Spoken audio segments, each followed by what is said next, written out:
the experience of others. The Women in Fibre Committee was established this year, 2021, and is made up of a consortium of male and female leaders across industry.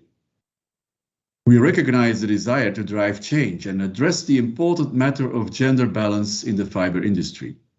We believe that a diverse workplace that fosters a level playing field for all contributes positively to the success of a company.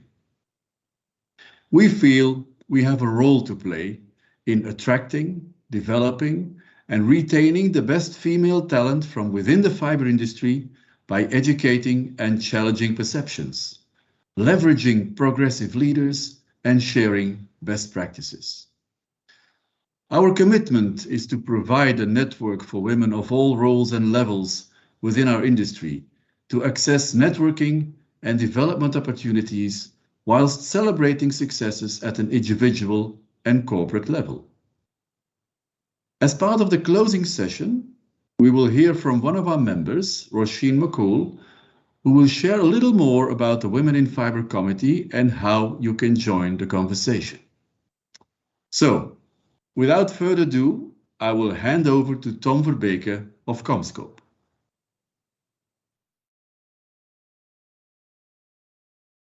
Thank you, Eric. Great introduction. So we're here today with Tom. Tom's from Comscope.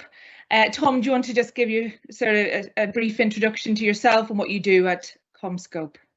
Yeah. Hello, everyone. It's nice to see you online. My name's Tom. I head up a couple of things in Comscope. I'm based in Charlotte, North Carolina, on the east coast of the US. I'm the head of talent reporting to CHRO, so I oversee all of the talent-related functions in HR and Comscope. In addition to that, I've also got all of the global regions, so the HR operations in CALA, Central Latin America, EMEA, Middle East and Africa and Europe, and the whole Asian hemisphere report to me as well. And I guess that's why we're here today. I'm also the global head of diversity and inclusion for the company. We've been on this journey for a while now, and so happy to be here and be part of the conversation. Great, thanks, Tom. So just to introduce myself, so my name's Sarah Parsons. I'm the Director of Compliance at CityFibre. So CityFibre are deploying full fibre infrastructure across the UK. I'm also proudly the Gender Network Chair, so clearly very passionate about gender equality across engineering and sort of construction and fibre industries. So this session really is to follow on from Eric's introduction around the Women in Fibre Committee that we've established.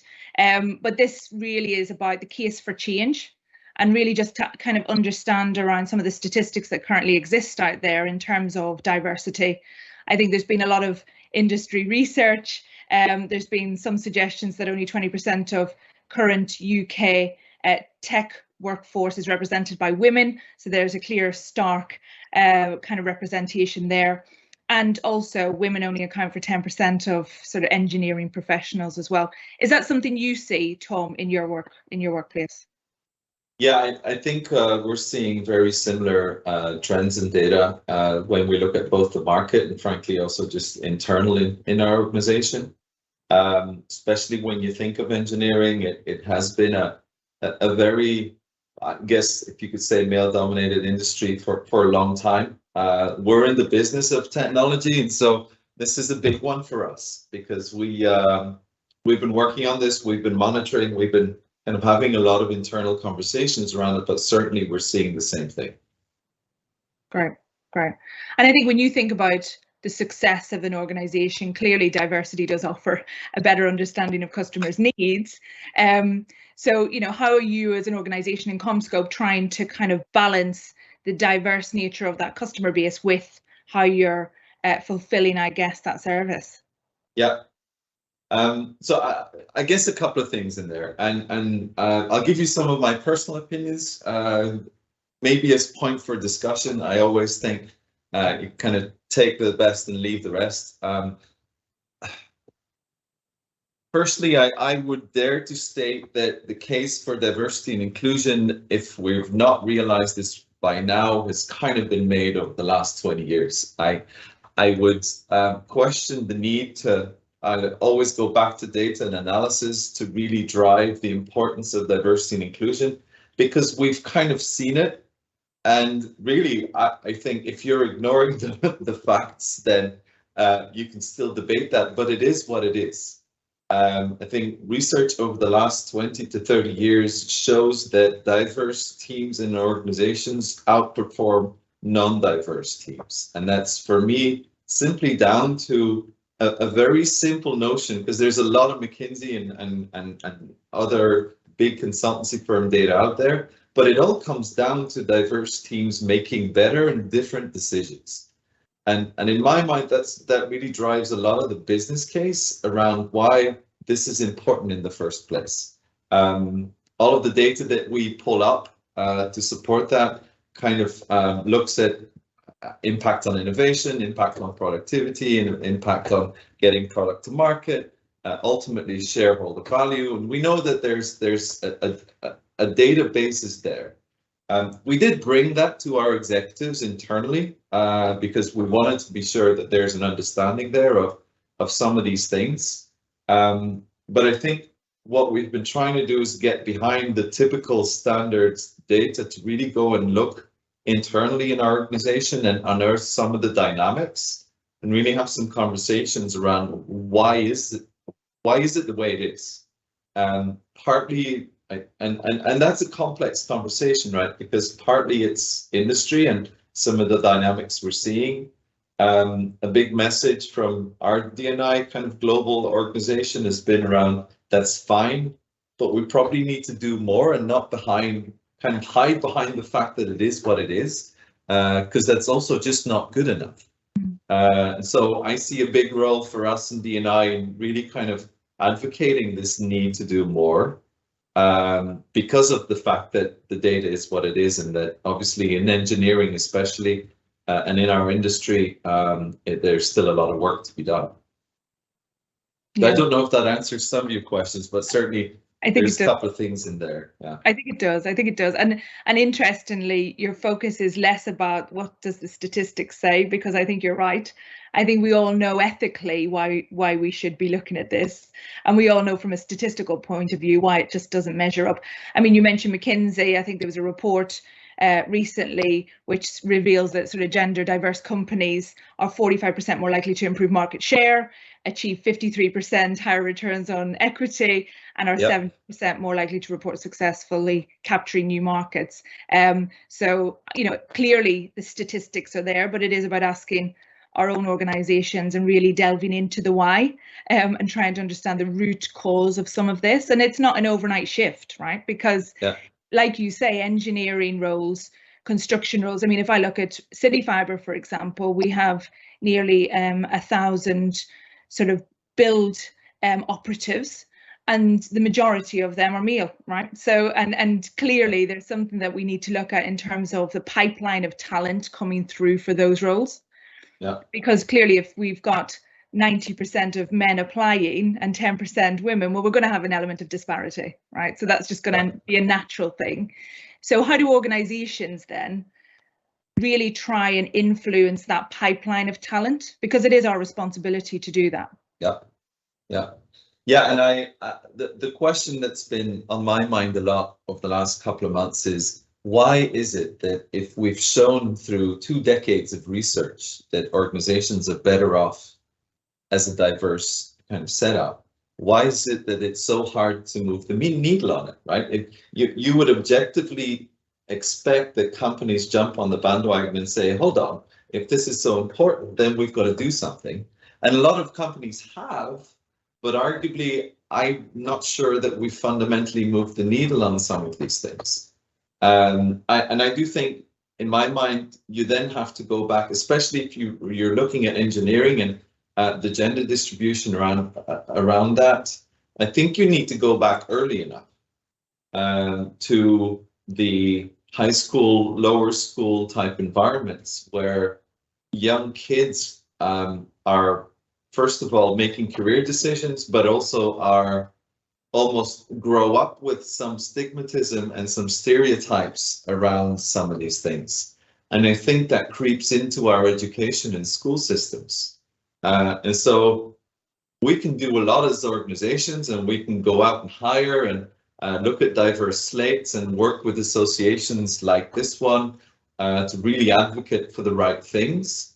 And that's fine, but I also think we need to start thinking about influencing that early enough so that we're starting to change some of that market trend, because the reality is what it is, but there's a reason why it is what it is. And so we're currently looking into finding organizations out there in the marketplace that get involved at that early kind of school age to kind of go and see, well, how can we mobilize our engineering communities to really go in and create excitement, passion for the field of engineering in a female kind of student base to really change some of the stereotype as well around this is not just the guy thing because they build bridges in at school, but it's like there's more to this, right? And so I think we have to break some of these stereotypes early enough. That would be some of my kind of thing around how we really kind of shape up longer term than an industry a bit different than what it is right now. Because objectively, why is it that 90% of students graduating are male? Clearly, there's some stereotypes there that really exist early on and that I think need tackling. It's interesting, isn't it? Because it's beyond the education system. I think it's also beyond the workplace. It goes into sort of societal stereotypes that still exist. So organizations can enable and be inclusive and provide the right kind of environment. But you're right, there's almost an opportunity, isn't there, to sort of influence further upstream during those kind of, you know, high school years and really influencing STEM. So, I mean, we do quite a lot of work with STEM organizations. We also do a lot of work with, you know, sort of recruitment agencies like Reseda in the UK is fantastic at, you know, appealing to a more diverse range of individuals. So then you get that balance. So that's kind of recruitment piece, which I think, you know, we've discussed, and it's fundamental in order to kind of understand the root cause.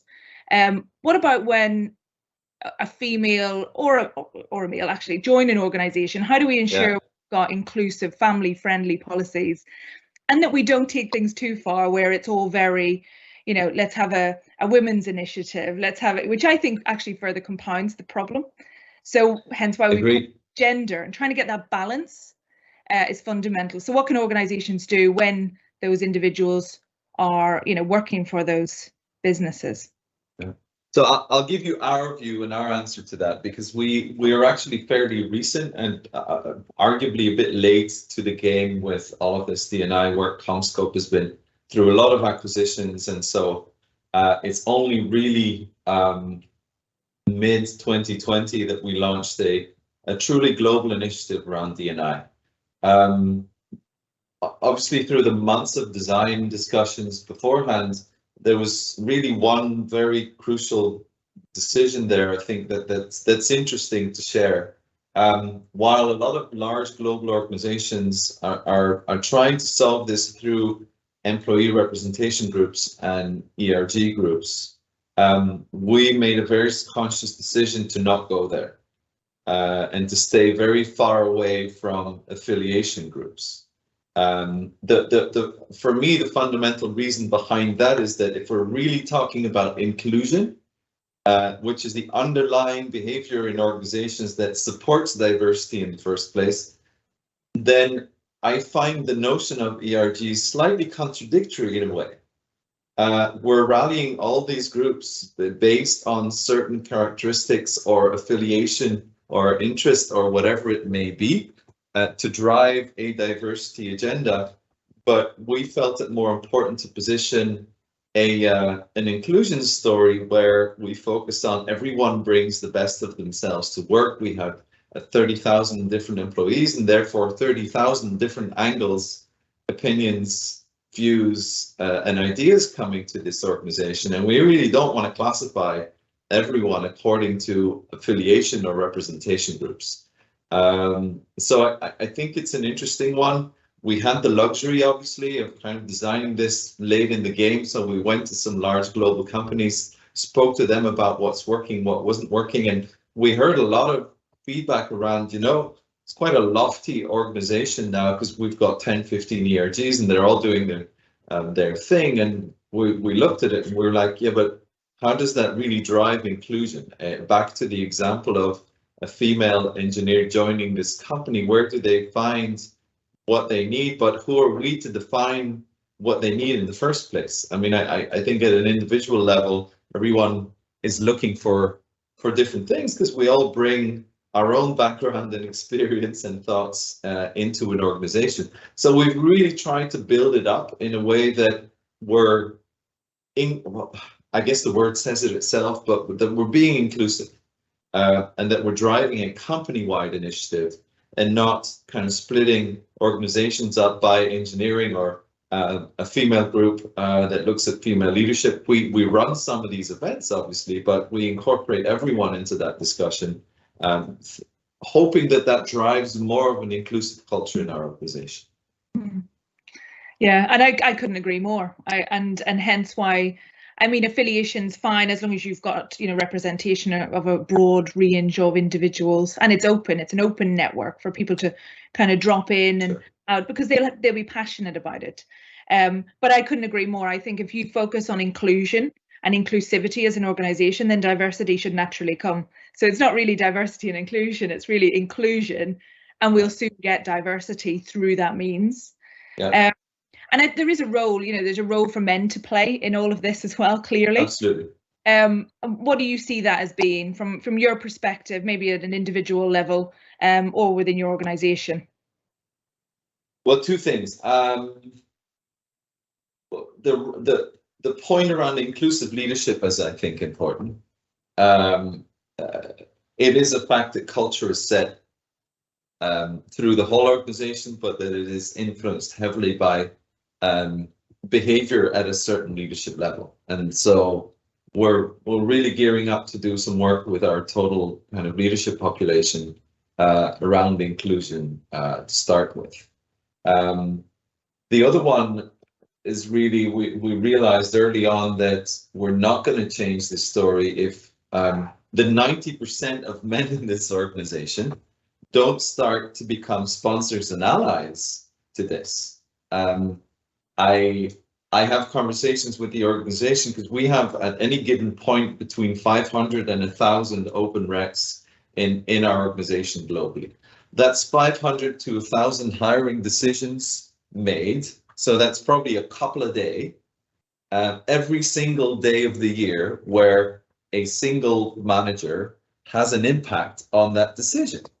And so if we turn some of these managers into allies, then making a diverse decision versus a non-diverse decision over and over and over again, I think is where change starts to happen. You can do a lot of things top down, and we need to endorse and we need to make sure that it's promoted and everyone needs to be aware. But it's there at that decision point, I think, that you can really influence the makeup, the diversity, and therefore the success of an organization ultimately. And so we've been really trying to work with our male, if I can call it that, population to drive allyship and sponsorship around the importance of diversity in this function and why that is. The other point we've been doing is a lot of focus on recognition of the female talent we do have in this organization, to really try and put a spotlight on high performance and talent and trying to create a bit of a movement around.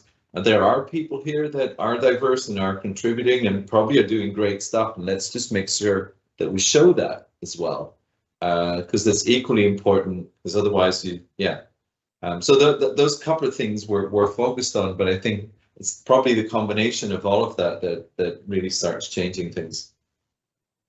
Yeah, good. And I think, if we look back over the last sort of 18 months or 2 years, I'm sure, people are probably a little bit sick talking about COVID-19, and I am going to quote actually the McKinsey paper again, because it does talk about the fact that, it estimates that women make up almost 2/5 of the global labour force, but have suffered more than half of total job losses from COVID-19. I think this does magnify that case for change quite significantly, and maybe draws on some of those, sort of social culture elements that we talked about earlier.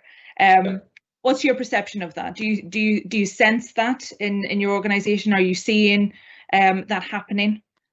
I actually used the same data to put it in front of our total executive team only a couple of weeks ago. To really highlight the need for change there, because it is a fact that women have been disproportionately affected by global pandemic. It's a complex one. There's several reasons for that if you dive into the research, but those are the facts. From our side, I think there's a couple of things we've tried to do to really be, and it really focuses on some of the flexibility pieces, because there are pressures, not only work pressures, but life pressures that impact every single employee for that matter. But the notion of trying to be a supportive organization that lets people make decisions, gives time, because everyone's working through things, right? But arguably, probably women more than men, because we see that in the data.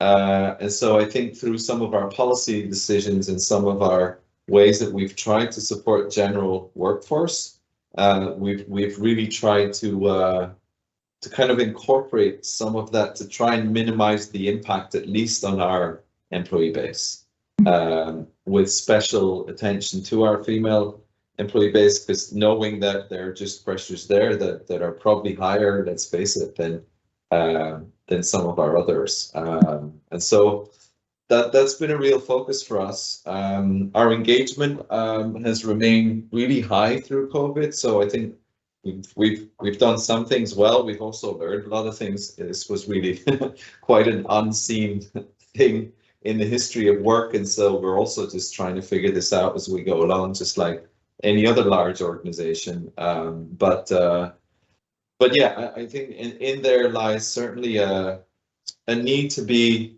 concerned, supportive, working with your employees to really make sure that you try and minimize that impact. And as far as you can do that, I think it really make a difference in a way. And interestingly, the more we focus on family-friendly policies that are probably written to support women in the workplace, but actually what it does is it balances things out more accordingly. So you get more parental leave, you get more kind of opportunities for the men to be at home, and more flexible working opportunities for men, and then it tackles the whole kind of mental well-being crisis that we have across that male population, particularly from the construction and engineering background. So benefits to both parties, I think, when we start looking at some of those policies and ways of working. Yeah, and I think you're right in the sense that we don't want to start stereotyping these things. It's very easy to get to a point where like, oh, we need to be flexible because women need to be at home. It's like, no, everyone has a decision to make. They have their own situation here.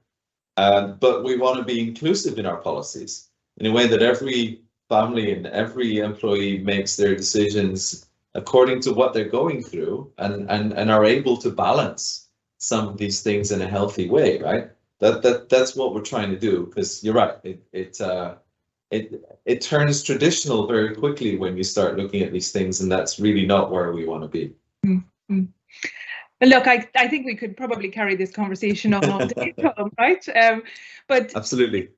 The final question is about, I guess, if we come back to the Women in Fibre Committee that the FTTH Council has just established, do you think there's a role for a committee across the fibre industry? And if so, where do you think the committee should be sort of challenging itself and really kind of focusing on how we make that sort of measurable step forward or be the catalyst for the industry? There's no question that there is a role for an organization like Women in Fibre. You only need to go to an FTTH conference to see why that is. I mean, it's pretty obvious.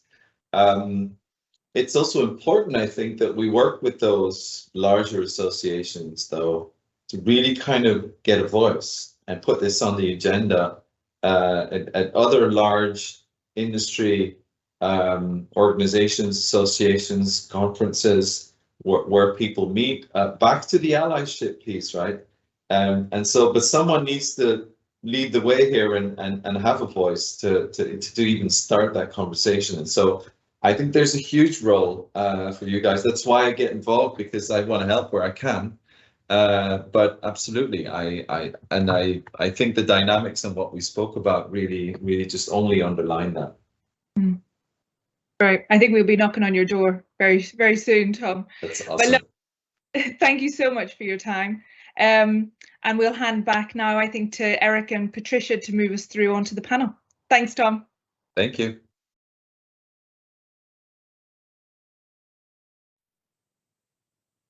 Thank you, Eric, Sarah, and Tom. I'm Patricia Rodriguez, Head of Marketing at Outvise, the talent marketplace for telecom freelance professionals. Welcome all to this panel discussion, how we advocate for measurable change, with 3 industry leaders, Linda, Tig, and Giuseppina. So, Giuseppina, can you briefly introduce yourself and the role you play with regards to D&I within your organization? Thank you, and hello to everybody. I'm the CEO and the Vice President of Nokia Italy and Country Senior Officer for Italy and Malta. But above all, I'm also an engineer. I lead the Nokia activities in both countries with responsibility for business development, customer operations, and strategy. Inclusion and diversity are part of Nokia's targets, and I have been personally committed in this area. Let me explain. In Nokia, we promote diversified work groups to contribute to eliminating gender inequality in the company, a concept which we extend to remove all types of inequality. I am also very keen to support these activities because inclusive teams show greater collective intelligence, make better decisions, solve problems more easily, and are creative and innovative. At the end of the day, our business also benefits from that. Thanks, Patricia. Right. Tig, what about you? Patricia, thank you and good morning to everybody. My name is Tig Leonard. I head up the telco sales for Corning Optical Communications in EMEA. I've had 22 years in Corning now in various roles, from strategy to product line management and ultimately in sales. In terms of diversity and inclusion, I think Giuseppina has summarized it well. This is a global, diversity and inclusion is a global factor, and it's now a key strategy factor. And it's something that all of us as an industry and as individual companies need to address. For Corning, it's no different. As a corporation, this is a hugely important strategic initiative for Corning now. And for me personally, I head up a team of European senior managers whose task is to execute diversity and inclusion strategy and plans in EMEA. It goes without saying that all of the studies, whether it's McKinsey studies, with the more recent Ernst & Young study, show that a more diverse workforce delivers better outcomes. I think that's a given. But I think the execution and delivery of the business benefits of diversity and inclusion are actually far more difficult than we've given it credit for so far. Hence our move now to move the responsibility for executing D&I initiatives away purely from the HR function and to make it a broad strategy issue for which all of the senior managers, and I'll go on later to talk about everybody's responsibility for doing this, to execute that and make sure we capture the benefits. Patricia, back to you. Definitely, you're right. Thank you. What about you, Linda? Yeah, hey, hello all. I'm incredibly glad to be here, and thanks to having me on this panel. I have been for more than 30 years, primarily out in the streets in orange construction gear. I don't normally look this respectable, for sure, from my times also as an engineer, as a young engineer, outdoors, digging up streets in cities on different continents. And so I can tell you the construction industry over the last 30 years has undergone a lot of change, but has a lot still to go. I have worked for Bechtel Engineering and Construction Company and continue to work for Bechtel as a proud member of the City Fibre Alliance, now making a difference across the UK in full fibre.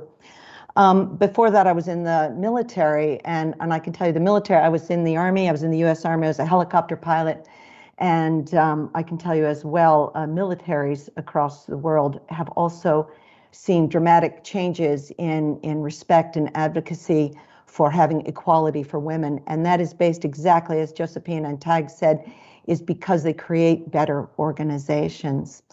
But I also have a different passion in addition to what you have both described. I feel that what we're doing in our industry is serving equally, or we need to be serving equally a community a world community that is 50% men and 50% women. And so the kinds of decisions that we make and the kinds of goals and strategies and objectives and methods of working are incredibly dependent on having a balanced view of who it is in the populations that we're serving. And so that powerful thing can only come from having balanced teams.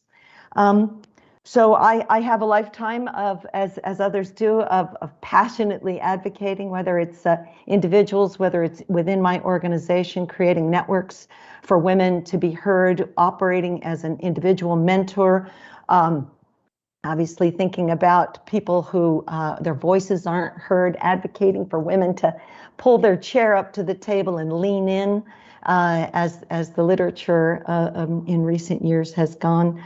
And as well, everywhere I go, whether it's in a grocery store line or an airport checkout, I managed to spot some little girl and managed to go over to her and say, you know, you look like an engineer to me. And have you ever thought about engineering? I think I can tell from looking at you, you'd be a great engineer. And I do that because so many of our young women and girls hear different messages about who they ought to be and what they ought to be. And I feel that the people in our industry really need to be lifting up young women and girls from super early ages and vocally advocating for them to be engineers or to be in construction or to be in our great industry, which is so game changing, because there's plenty out there that are advocating other kinds of messages vocally as well.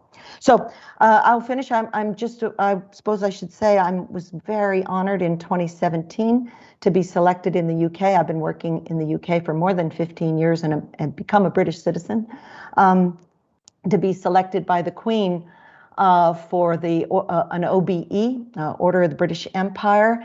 And when the woman from the Royal Palace called me and said, okay, I need to make sure you're happy with what we're going to say in your OBE in this honor, it's for services to engineering and for the promotion of gender equality.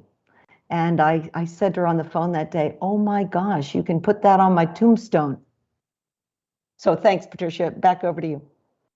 Thank you, Linda. Thank you all. It's good to hear that you're not only engaging in D&I initiatives within your organization, but actually that you are personally committed to increase awareness on the subject. So I think it would be really interesting if you can provide some examples from your organizations on D&I initiatives, especially targeting women into the fiber industry. So, Giuseppina, do you want to start? Thank you, Patricia. At Nokia, we want a company where women get the same level of opportunities as men and are well represented throughout the organization. We have a number of corporate programs, but also a very active local community. For example, we have a program called Strong Hair. What I like about this initiative is the exchange of experiences with the outside world under the motto is Inspire and Be Inspired. This is an incredible source of inspiration for me and for my colleagues. But inclusion also requires digital literacy. As I have stressed many times, we need the technology. But this is not enough on its own to improve our lives. Only with the widespread digital literacy will technology enable social inclusion.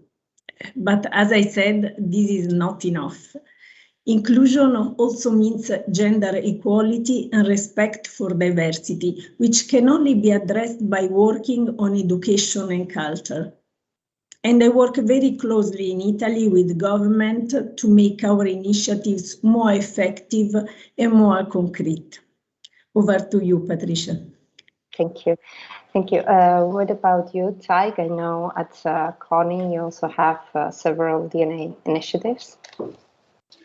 We have, and look, the importance of diversity and inclusion in Corning has increased significantly in the past years.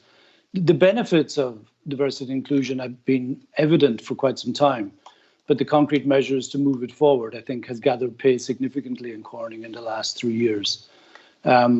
We now have revised structures globally in terms of driving a common approach. Corning has 5 different divisions, of which optical communications is one, but we now have a global approach where we learn from each other, from completely different industries as best practice and how to drive diversity and inclusion forward. But the one big change for us, I think, outside of like the kind of areas that Giuseppina kind of outlined, which is having a program to attract women in and get your branding a little bit better, has been the significant change in the responsibility for driving diversity and inclusion forward. It is now, as I said in my opening comments, a strategic issue for the company, and the responsibility now for making progress in the key areas that we want to make progress in and we need to make progress in has now passed like very clearly to senior management of all types, of all genders, of all types of diversity. It is down to us now to make the changes necessary to get this to happen. And that is probably, I think, for Corning, the most significant change that we have seen. We now have a full-time diversity and inclusion officer reporting to our CEO, and she has organized a global diversity and inclusion strategy group, of which I'm a member, to make sure that not alone do we execute deliberately on diversity and inclusion plans, but that we learn from each other.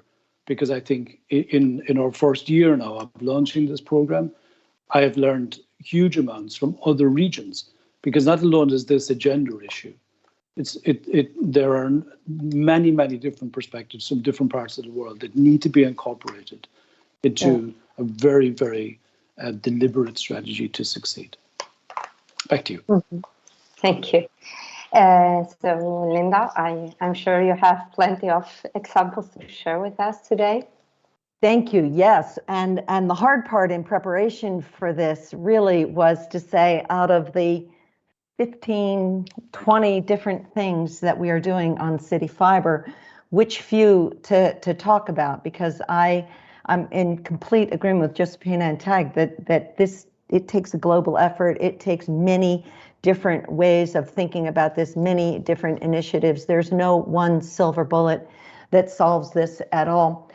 So things like partnerships with Women's Engineering Society, partnerships with global organizations trying to advance equality for women, reaching out to schools, working with young people, working with NGOs and others really across the world is it. But I wanted to focus on 3 things that I think that City Fibre is doing that have been incredibly powerful and have created change, significant change over the last 3 years.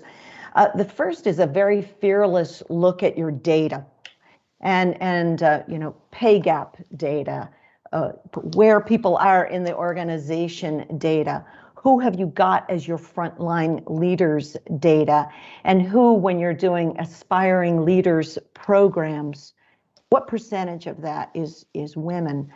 And unless you're willing to, and your senior executive leadership team is willing to have a really cold, hard look at your data, I think you don't stand a chance of making meaningful change. You know, you're going to talk about all the right reasons, but you're not going to turn that dial. And so based on City Fibre in 2017, 2018, taking a cold, hard look at the data, the numbers have dramatically changed. Back pre-2017, our executive board was entirely male. It's now 30% female. Our incoming new hires and incoming new hires at the director level were way too low, and now they're up over 35%. We have 100 new frontline leaders that have just started in an aspiring leadership program, and by design and by outreach and by encouragement, that's 35% women of frontline leaders being trained. And of course, it is that frontline leaders, not your new hires, but that frontline leaders that then go on to gain that leadership experience and lead your company in the future. So really looking at all levels. So you know, data. The next thing I just wanted to talk about is how proud I am of the maternity, paternity, and adoption program that City Fibre has. And again, if I can say, a fundamental issue to the success of women, not every woman, but many women, and as a mother myself, I can say, is that ability to have a company that goes above and beyond what government policy says with regard to giving you room to also create the next generation of the human species, which is an important task for all of us. So,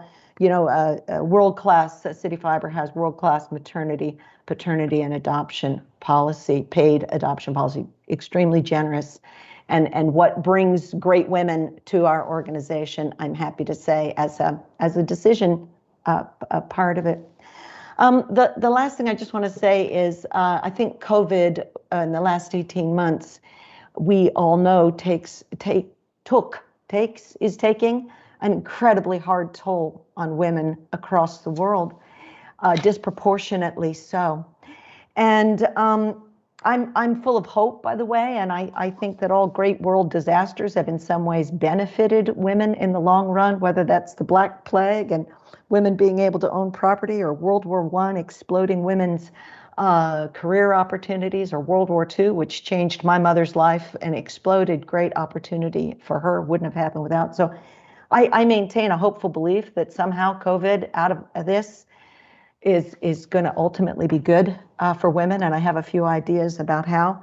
But in the short term, it's been super hard, and I've been so glad that City Fibre, right from the top, right from our CEO and COO, have gone the extra mile to make sure that not just all our employees, but our women employees as well, have been well through it. And I just have a quick quote from a woman in our organization talking about the beginnings of COVID. As a single parent, when the pandemic first hit, I struggled mentally. The shops had no basic supplies. I had an extremely busy job, and I suddenly was also faced with having a child at home all day who couldn't or wouldn't do schoolwork without me standing over him. I had no idea what I was going to do, and I hit a real low. I know I was one of the lucky ones that still had a full income, but I just didn't want to let anyone down. Over the last 8 months, my organization, talking about City Fibre here, has been exceptional. During the initial lockdown, there was no pressure to work fixed hours. My manager and I agreed that I'd work mornings and then get out of office. I'd log back in at night. I would catch up with the team. The Gender Network, which I'm also a part of, gave me a place to speak to other people in similar situations. I was not okay, but they made me realize I was not alone. So thanks. That's a statement about culture. Thanks, Patricia. Thank you, Linda. I think these actionable examples are exactly what we need to hear to get other executives and companies to commit to diversity. On to the next question. Taig, do you feel that mentorship has a role to play in improving the current landscape of D&I? And if so, What does a good mentee relationship look like? Thanks, Patricia. Let me just start by just making a couple of comments. I just want to separate out diversity from inclusion, because they're both paired and they need to be paired, but they're different. And in terms of diversity and female diversity in particular, look, our focus in Corning is very much our ability to attract, source and recruit female talent, the best female talent. 60% of graduates in the world right now are female. Any company that chooses not to source talent from that pool is taking a huge risk. We are definitely not going to take that risk. So in terms of diversity, look, it's very much driven by very formal processes, very top-down processes of getting our recruitment strategy right. Very much like Linda outlined, we are members of many, many professional women's organizations.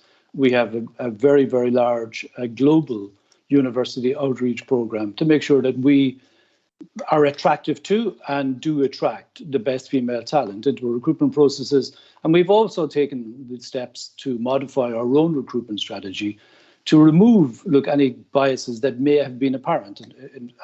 And here I agree wholeheartedly with Linda's comments on data.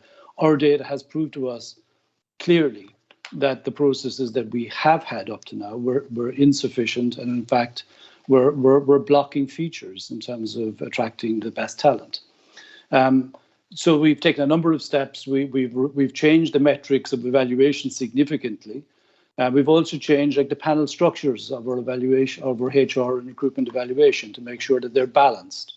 And now it's obligatory to have a female interviewer in all interviews for all open positions in Corning. So diversity, to attract in the best female talent, I think, is well underway, and I feel confident that will succeed and will continue to succeed. However, the bigger challenge actually is in inclusion, and here is where mentorship actually is a critical element of the strategy to drive inclusion, because once I get the female talent on board, they must feel heard, their contributions must be valued, and they need to be recognized for the contribution they make to the company. And while that sounds clear and easy, in practice it's actually quite difficult. And here is where mentorship actually plays a critical role. In Corning, look, actually before I go on to the different types of mentorship, I think for me, diversity inclusion mentorship is not the same. It's not the same as what we would call a standard mentorship relationship, focused on guidance or coaching and opportunity and career development. In diversity inclusion, I think there's a bit more to it. In Corning, look, we focus on 4 different types, which is the more standard definition of mentorship, which looks at it's almost a coaching type of discussion and relationship between a mentor and mentee. But we've got more standard mentorship. We're very interested in the power of reverse mentorship in a diversity and inclusion context. Reciprocal mentorship, which actually is where both parties exchange views at how to drive a diversity and inclusion forward. So both mentee and mentor are actually mentoring each other. And then finally, peer mentoring. And this is where, the power of the employee resource groups. I think, opinions differ on the importance of these groups, but I think, Linda, you mentioned it earlier. It's very important that females in particular have other peer members that they can turn to when difficulties arise. It may not always be preferable to have a senior relationship. A peer relationship is important. So we think all 4 types of mentorship are important. We try and match each type of mentorship to the situation that's most apparent. My own personal preference, and the one I'm guiding my colleagues more towards, is reciprocal mentorship, because I believe it's hugely important that managers at all levels are exposed to diversity and inclusion and what's involved, and I need to drive more of their involvement in it. Just to close very quickly in terms of what's important in a relationship, look, it needs to be very open. Both parties need to be open to learning, particularly in anything that's close to a reverse or reciprocal mentorship.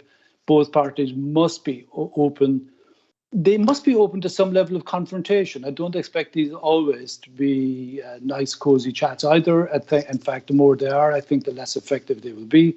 They need to be very structured, very much along the lines of maybe a standard mentorship. I think what's very different, though, for the mentor is that they need to be very good listeners. They need to pay real attention to what they're hearing from a female mentee. Again, they have to be open to hearing things that perhaps they're not very comfortable with. And there are a number of roles in diversity and inclusion, going from a mentor to a coach to an advocate, that they need to understand. So I think training for mentors for diversity and inclusion is a very important one we're paying real attention to. And very finally, in terms of the mentee, they need to have realistic expectations as to what this experience will look like, what they can achieve from it. They need to be not afraid to challenge a bit more. It's always a bit difficult to enter into a senior manager mentee mentor relationship and be somewhat quiet. They need to challenge a bit more, and of course, the mentor needs to have the ability to absorb and progress that. And really, they need to drive the engagement. The mentee needs to drive it as hard as they can. And look, I think these are really challenging mentor-mentee relationships, and they may not always work. So when they don't work, just call time on it and say, look, this is not working for me. And both parties should not feel uncomfortable about this. This is quite a difficult challenge for everybody, and they need to have the courage to say, it's time to give up and move on to do something different. So I'll finish here, and I'll hand it back, Patricia, to you again. Yeah, thank you, Tyke. Yeah, I suppose it very much depends on every person or every organization to adopt different relationships. Well, Linda, you've already mentioned previously how hard it was for women when all the lockdowns started. So let me go back to a recent HBR article. It was stated that remote work has exacerbated previous gender inequities at home, which in turn has had ramifications in the workplace. Mothers are more likely to do most of the household labor, childcare, and homeschooling, spending as much as 20 hours a week more compared to co-working fathers. So my question for you would be, do you have any example of how you balance commitments at home alongside work? And what advice would you give to others, either individuals or organizations? Yeah, thank you. It's a really tough question, and it's a question that's changed in its character definitely over the last 18 months. Before I answer that, I just have to say, Tag, I just loved the answer that you just gave about mentoring. I loved your different examples. I took away some really great things, something like reverse mentoring or reciprocal mentoring. It was unheard of, really, even 20 years ago, 10 years ago, absolutely unheard of. And so I love the way that your embrace of it, and I love your organization's embrace of it and making it work. One of the funniest things a mentee told me once is, look, we wouldn't have a good mentor relationship if I wasn't at sometimes your tormentor. And that stuck with me. But I came to a place where I was able to embrace that. But I use that now. Hey, it's not a good mentor relationship if it's not at some point a tormentor relationship. But hey, Patricia, back to some strategies. So I'm so proud that our CEO in City Fibre, he says, he almost opens every single all hands with, I want you to care about 3 things, and I want you to care about them in the order that I'm about to tell them to you. I want you to care about yourself first. I want you to care about your family second, and I want you to care about this job third. And I promise you, if you do those things in that order, that it's going to work out. And if you think you can care about the job but not take care of yourself, it's going to crash and fall down. If you think that you can only take care of your family and not do self-care and not care for yourself, it's going to crash down, and you're going to be no use to them. And here on the job, you're going to be no use to me. So selfish as that sounds, caring for yourself as your number one priority has got to be where everyone in this organization starts as priority one. And I'm not sure I always thought that. I'm not sure I always believed that, especially in my young career. I felt that the level of sacrifice needed and beyond sacrifice was where my career needed me to be, and especially when my kids were young, that they needed me to be. And I'm so happy that I think we have evolved as people and evolved as women to think, no, actually it's okay for me to prioritize self-care, for me to prioritize my own good mental health, physical health, taking time and whatever that means, whether you do meditation or exercise or whatever it is that you do as part of self-care. But what that means is that you have got to call out the help you need from others. And I don't think we're so good at that, by the way, as a gender, of saying to your boss, of saying to your partner, of saying to others, I'm not doing this alone. I can't do this alone. I have to figure out how to not be the one carrying all of this on my shoulders alone. So I don't have any great strategies for that as well. I will tell you, I think I've done well and done terribly over the years in different circumstances in my own advocating for my own self-care. But I think it is something that we can talk about. I think it is something just like my CEO, Greg, talks about passionately, that we can say it out loud and we can say it over and over again to young women and senior women and make it so and make it part of our cultural expectations with our organizations by getting loud about the topic and knowing that it's something that we do need to swing a pendulum still in this day and age. So thanks, Patricia. Yeah, thank you. Thank you, Linda, for those inspiring words. Talking about sacrifice, Giuseppina, as an industry leader, what do you think are the barriers to female talent getting into the fiber industry today? And how can we overcome some of those barriers? Thanks, Patricia. This is really a key point. As we discussed in the business group of G20, where I am a member of the advisory board, I strongly believe the barriers are above all cultural barriers, which limit the engagement of women in STEM education.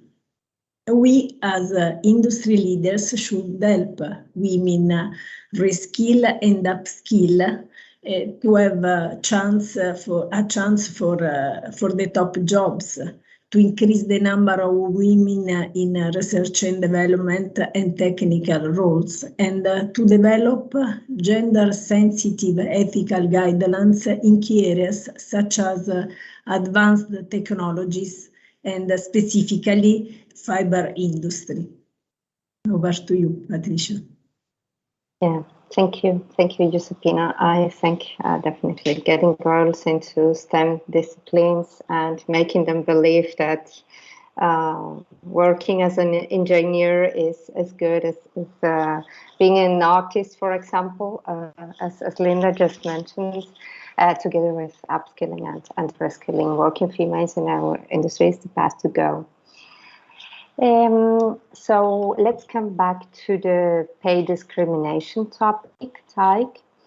According to the Equality Trust UK, some of the key reasons for the gender pay gap are lack of progression to senior roles, lack of self-confidence, and of course, pay discrimination. So what steps has Corning taken to address the gender pay gap? Sorry, Taig, we can't hear you. I'm on mute. I'm sorry. I was. Okay. I guess that's probably the most popular phrase in the last 18 months, isn't it? I was on mute. Yeah. There are three different topics here, Patricia, and I just deal briefly with each of them. The first one, which is one very close to my heart because I've experienced it quite a few times now, which is the lack of confidence in females. It's quite remarkable when you go and talk in a kind of a mentor relationship or an open conversation with female talent, as to, it was something I was up to quite recently unaware of. There are various studies that show one of the more interesting ones, at least I've uncovered, is that look, when a promotional opportunity is made available or a new job becomes available, a female will hold themselves to a far higher level of qualification than a male. So the basic studies have shown, look, that in any list of qualifications for a promotion or any opportunity, a male will feel totally qualified on the basis that they have 60% of the capabilities listed in the requirement, whereas a female will not apply or may not participate unless they feel they achieve 90% of the qualifications for any particular job. And I've actually experienced this personally when a female talent approached me about a particular job, and she told me she wasn't going to apply because she wasn't capable. And I just read her the riot act because I was so disappointed to hear this, because she was reading this literally when she didn't need to, and she was far depreciated the level of her own capabilities significantly. So not only she was reading the requirement too highly, and she was undervaluing significantly her own capability.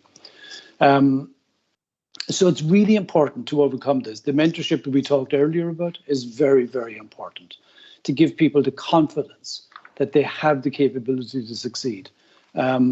We are looking, in fact, we've already adjusted any kind of promotional or opening text in terms of requirement to downplay anything we feel that is either not required, not urgent, or maybe in some way lead to a kind of a bias in the person reading it or the person actually interviewing for the job. So that there are steps we've taken deliberately to overcome this. We hope it will make a significant impact. On the progression to senior roles, look, this has been going on for decades. This is not a new topic. It is indicative of the long-term biases that I think, as Josephina said, look, is a cultural issue, has built up over many years, and as a result, it's a chronic problem. It will take time to overcome them. For Corning, we have looked at a number of initiatives. Again, I go back to the point Linda made on data. We've looked at our own data. We're not comfortable with it. We need to address it. We've taken a number of steps recently. In terms of a wider diversity perspective now, not just female, but female and other elements of diversity. We're taking actions, we're making some improvements. We're not moving as fast as we would like. One of the areas that we have looked at in particular in terms of progression to senior roles is an extension of the talent development for females in particular, and we've extended it to at least twice a year kind of engagement interviews to not leave the female talent isolated and awaiting an opportunity, but being more deliberate in having engagement interviews about uncovering their goals, their objectives, their development plan, and their suitability and confidence levels to move forward. And that's something we've started. We're very, very optimistic about the change that could make. And finally, in terms of pay equity and unequal pay, gosh, if there was ever a thing that represented the inequalities that we have and have had, it's this one, where people in effect get paid differently for the same job. Corning has 7 core values that it's guided in its 170-year history. One of them is the value of the contribution of the individual, which is both important in terms of the contribution the individual makes, but also the reward that they get for the contribution they make to the company. Pay equity has been something that we have addressed. We have basically worked, it's not perhaps as simple as it sounds, but we have worked with one of the major global HR consultancies to make sure that the level of kind of balance is fair to all parties, both female and male. And look, I'm very proud to say that by the end of 2021, Corning across the globe will have equal pay status for everybody. But one further thing that's important is that this is not a one-shot deal that you just do it and you declare victory and it's finished. It's an ongoing process. So as a part of our execution, we now will achieve pay equity by the end of the year, but we also have established a continual assessment process to make sure it doesn't reappear again. And that is a process that will be reviewed perhaps once or twice a year to make sure that this terribly unfair and inequality practice never appears again in our company. So Patricia, back to you. Thank you, Ty. Well, before we move on to the next panelist, Ty, we know that our industry is mainly led by men. So what role do men play in supporting and advocating for female development and progression? Well, this is an important question, but it's actually quite difficult in the way it's framed. So I wouldn't want to think, look, that this is a male problem. I think that's a mistake. That look, for us to drive diversity and inclusion and to achieve the equality and the gender equality we all want, I think everybody has to carry the load here. There are three things that I think are important that I've learned myself. I'm very proud to lead a diversity and inclusion activity for Corning and EMEA. I've learned a huge amount about myself in this process. There are three things that I think are important, and they're not exclusively male. The first one is going back to what Jessipina said. Look, this is a cultural thing. And if it was as simple as the CEO told me to do something, then it would have been done a long time ago. So what I actually counsel people to do is to find your own personal emotional commitment to this topic. You won't make a change for just having it on your scorecard or having a set of metrics that you're assessed against. That's important. That top-down initiative is vital, but it's not enough. I think I ask people to think about their lives, think about their families, think about their job and their experiences. And I can guarantee you that everybody somewhere will have found some experience of inequality that I want them to attach diversity and inclusion to. If you can find that emotional commitment, I'm personally amazed myself. I've been involved in diversity and inclusion for over 10 years, but it's only in the last 18 months that I truly understand what I should be doing and how unequal and unfair this whole topic is and why it's important that all of us take the lead in addressing it. So one, find an emotional commitment. The second one, look, which I think everybody can do, look, is that inclusivity, or its evil sister, exclusivity, is really important. So look, small things really matter. Who you invite to the meeting, who you ask to speak, who you choose to recognize, all need consideration. So think more about your inclusive actions and how you can improve them. And then finally, look, become more active. There are many, many ways that you can contribute to moving this forward. We will not achieve diversity and inclusion, everything we want to achieve, without everybody contributing to become more active. On the male question, that we kind of finish, I don't think it's exclusively a male imperative, but it's really important that males are more visible.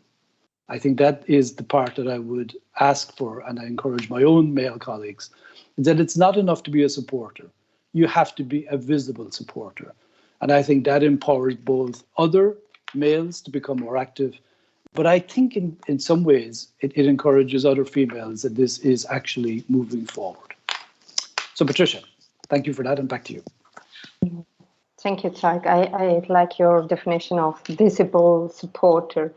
So Jessipina, what's your opinion on that? How can we get men's sponsorship? I think that both men and women should recognize and promote meritocracy. Meritocracy is key.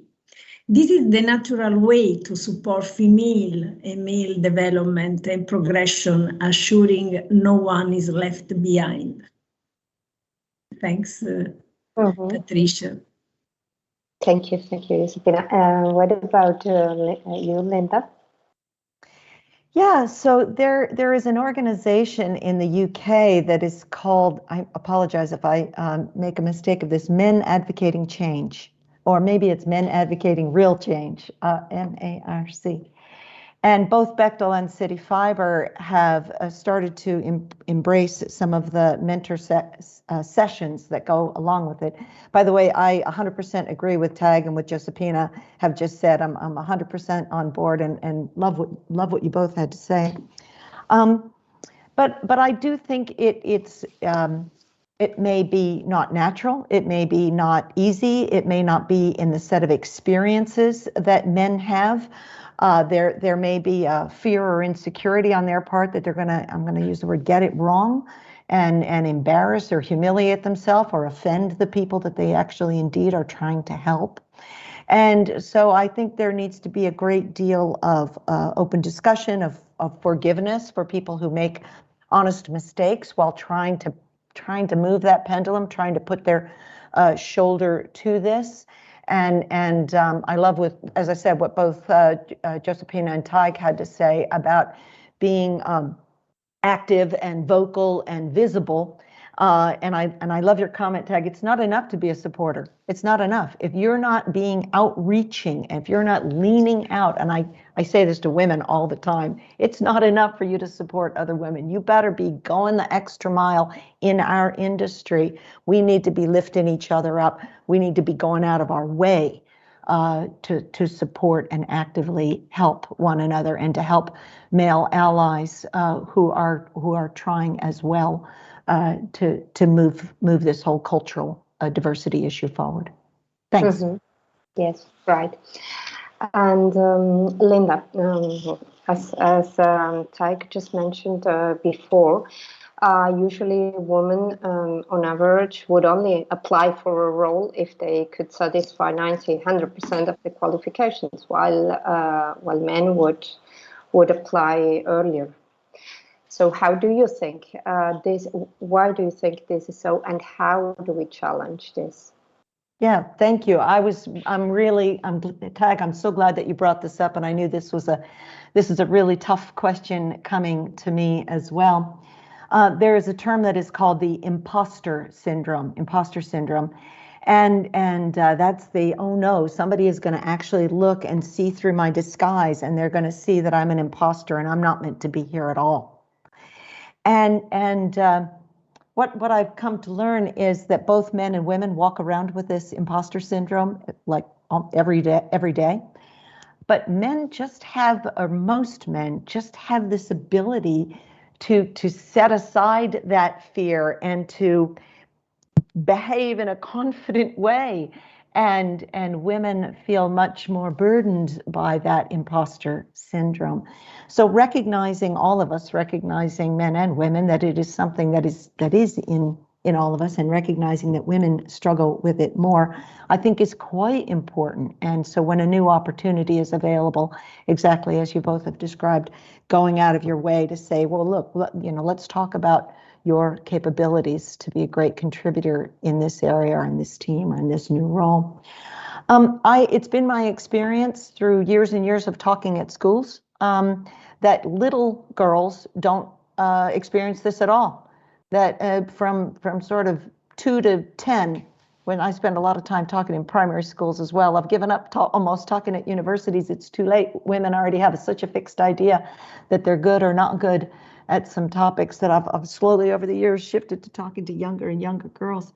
But somehow from 2 to 10, women are amazingly confident and strong. And it's something that we do culturally across this world to women and girls between the ages of 10 and 20 that embeds a ton of concern about their own self-worth. And so again, I think it's a real cultural item that we need to think about and face head on in an honest way. And I know we're running out of time. I just wanted to say something that I scribbled as a quote that's so meaningful to me, and I hope that we'll take it as a sign of hope. And that is, the arc of history is long, but it bends towards justice. And I think the fact that we are having this conference here today and having these amazing conversations really is a testimony to our industry and that arc of history. Thanks, Patricia. Thank you, Linda. So yeah, let's go right to the next question and talk about how Nokia, for example, Giuseppina, has embedded DNA initiatives into your business objectives and what impact it has had. Absolutely. Powered by inclusion is the Nokia way.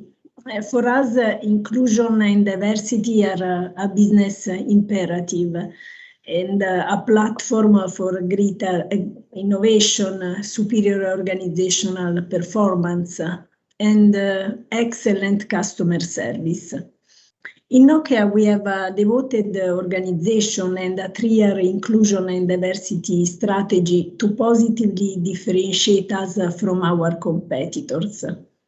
We have set ourselves an ambitious target focusing on 3 specific areas. Diversifying Nokia's talent pool, including a minimum of 26 female hires in global external recruits by the end of 2021. Secondly, creating a culture of high inclusion and being the preferred choice for customers and investors. And to answer your question on impact, we will have to wait and see how we are performing. But let me say as an anecdote that our president of fixed networks is a woman, is Sandy Motley. It's up to you. Thank you, Giuseppina. So thank you all for your participation today. I'd like to hand over to our colleague Roisin for the closing statement. Thank you. Thank you. Thank you very much, Patricia. So hello, my name is Roisin McCool and I am a Senior Market and Technology Development Manager at Corning Optical Fibre and Cable. It's my job today to give the closing remarks from this workshop. I'm going to reflect a little bit on what's been said. These closing remarks have been written as we've been listening to the participants, so you'll forgive me if I am referring to my notes because there were some really great things that were said and I want to make sure that I highlight those. And I may include a few of my own opinions as well in the process. So first of all, of course, I'd like to thank all our speakers and panelists. This has been a really inspiring session. I think we've had a brilliant discussion and we've really touched on the important topics. I'd also like to thank the Women in Fibre Committee and the Fibre to the Home Council Europe. Without their work, this session would not have happened, so thank you very much. In particular, I'd like to thank Sue Guadagnone, from CommScope, Sarah Parsons from City Fibre, and Patricia Rodriguez from Outvise. I think today we've heard from a group of men and women who have a vision for the future. They believe that there is a diverse workplace to be had that fosters a level playing field for all and contributes to the success of our industry. I think Giuseppina said, what we want is a meritocracy. And what Linda said is that the arc of history is long, but it bends towards justice. This is a vision of the future. And I believe in that vision too.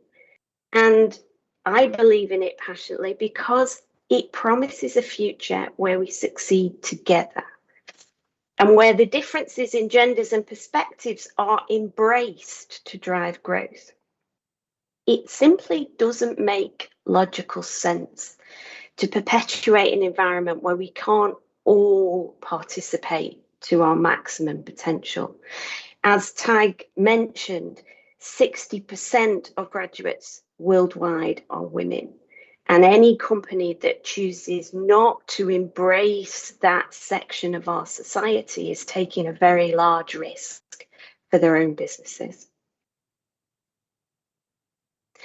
And this isn't just about women, it's about all of us. I think it was Tom from Viveki from Comscope who said in our keynote speech, if 90% of the industry are men, then we need 90% of men to become sponsors and allies to drive change.